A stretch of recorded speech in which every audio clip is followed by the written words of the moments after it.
सृष्टि jar दृष्टि ताहार कहीं घंटा सजाला वाला अनेक दुनिया रे मेकानिक मिल जाई पारिबे समय को सजाला वाला जड़े बड़ दौड़े बसी जगन्नाथ जगत ताको कहउछन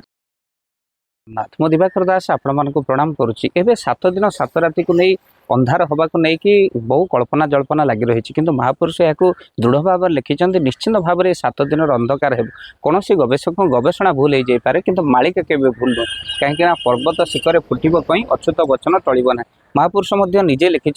जे कि समय एमती हम अकाल हो काल लबउल कुहुड़ी आसब माड़ी 7 दिन जे अंधार हो बुद्धि ज्ञान जीव हुड़ी महापुरुष लिखिं अकाल हो काल कुहुड़ी आसो माड़ी देखो आपंकर अदिने कुहुड़ी आसो माड़ी शून्य भैरवी देवता रड़ी महापुरुष लिखिं आप देखते अकाल कुहुड़ी माड़ी आसूँ अनेक लोक मैंने भयर रड़ी दौरान एमती समय आसूँ कौटी निर्घात शब्द अचानक शुणा जा सहित क्योंटी क्योंटी आपण मैंने देखुं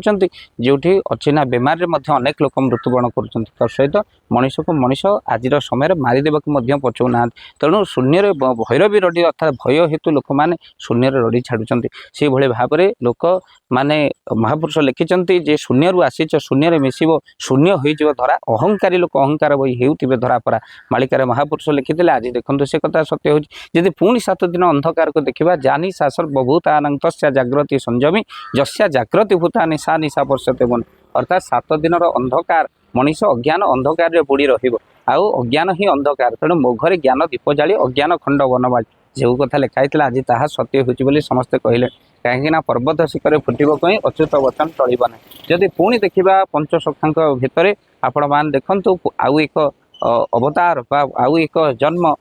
हाड़ीदास रूप से कहते 7 दिन जे अंधार हो सूर्य न होइबे देखा आउ सुगाल कुकुर घरे पशिजे कहीं न करेंगे रक्षा आ प्रकृत में आप देखु 7 दिन अंधकार जदि यही भाव में मध्यप्राच्य युद्ध चलती तेलर महंगा एवं क्यों देश सहित युद्ध कर एक भयंकर स्थिति उपजिव जहाँकि मालिकार महापुरुष लिखिं 13 टोपिया जी एकाठी हुए भारत सहित युद्ध करेंगे तसहित अनेक देश सहित देश जो विवाद हम परमाणु बोमा पड़ो आद्वारा जिते रासायनिक अणु परमाणुर जो युद्ध चलो से ये सूर्यंकर जो किरण आउ पृथ्वी उपर देखा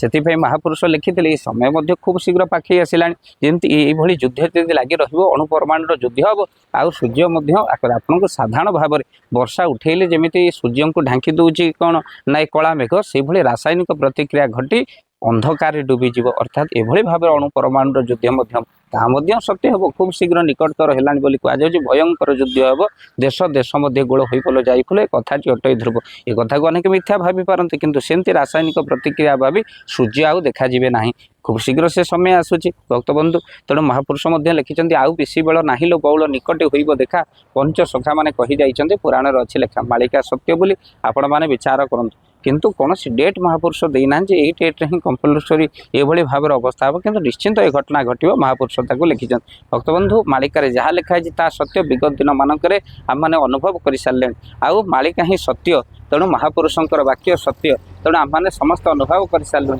कहीं बंध्या नारी प्रसव करें पैंच पिठी उपर केश उठी पारे किंतु मालिकार वचन केवे भी मिथ्या नहीं तेणु जहाँ पूर्व अनुमान करा आम मैंने आखि सामने देखीचु तेणु सत्य हो मालिका ये 7 दिन अंधकार जदि सत्य जुग देखा सत्य जुगे होता अंधकार जो मुरासुर बद्ध समय ब्राह्मणी कन्या जिते कौन होता ना आपणकर हरण होता से समय 7 दिन अंधकार घटी तृतीय जुगे आपणकर 7 दिन अंधकार घटी केतबले ना जो लक्ष्मणकर शक्ति भेद होता द्वापर जुग माँ जितेबाला आप देखिं द्वापर जुगे 7 दिन जे अंधार घटिला जे कृष्ण थिबारु किछि न होइला जे 7 दिन इंद्र बरसिला कृष्ण थिबारु किछि न होइला गिरि गोवर्धन को भगवान आ कली जुगरे मध्य ए 7 दिन अंधकार करा जाय तेणु जहाँ सत्य जुगरे हेछि ता मध्य द्वापर जुग तृतीय जुगरे आ कली जुगरे मध्य घटे देखो सत्य जुगरे पर्वत टेका मंदराचल तृतीय जुगरे पर्वत हनुमान टेकिले गंधमार्दन द्वापर जुगरे पर्वत गिरि गोवर्धन कली जुगरे मध्य पर्वत टेका हेछि अर्थात आपण मान देखंतु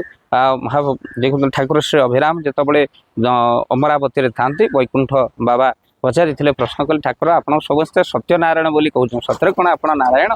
जदि नारायण गोटे पर्वत को टेकी द्वापर जुगे आप गोटे पर्वत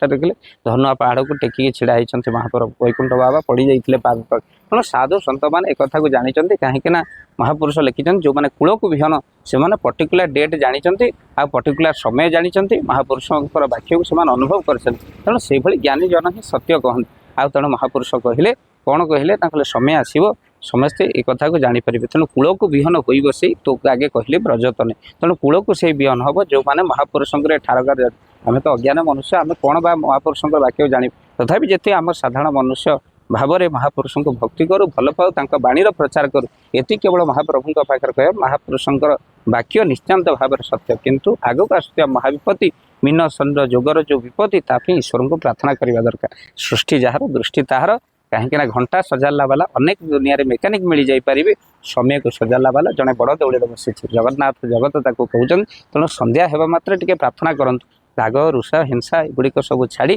ଆପଣମାନେ ଟିକେ ପ୍ରଭୁଙ୍କ ପାଖରେ ପ୍ରାର୍ଥନା କରନ୍ତୁ ଆଜି ପ୍ରାର୍ଥନା ନାହିଁ ସଂସାର ଭିତରେ ପିଲାମାନେ ଆସୁଛନ୍ତି ଆଉ ସ୍କୁଲରୁ ଆସି ସାରିଲା ପରେ ପୁଣି ପାଠ ପଢ଼ାରେ ବ୍ୟସ୍ତ ତେଣୁ